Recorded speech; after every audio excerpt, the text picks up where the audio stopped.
માંડવીમાં પાણીની ટાંકી ધરાશાયી થતા તંત્ર એક્શન મોડમાં આવ્યું છે। ઘટનાના કલાકો બાદ જવાબદારો સામે કડક કાર્યવાહી હાથ ધરવામાં આવી છે।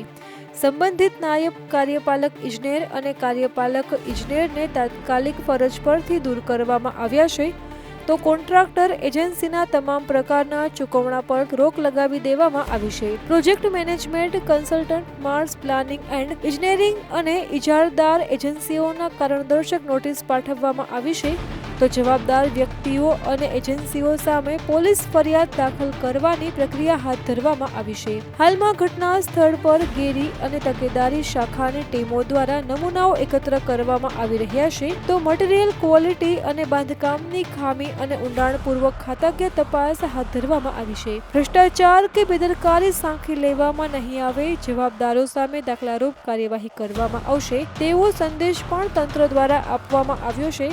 ત્યારે હવે જોઈએ આ સંદેશનું કેટલું પાલન થશે તે તો આવનારો સમય જ બતાવશે। અમારી તમામ માહિતીથી અપડેટેડ રહેવા માટે જોડાયેલા રહો ત્રિશુલ ન્યૂઝ સાથે।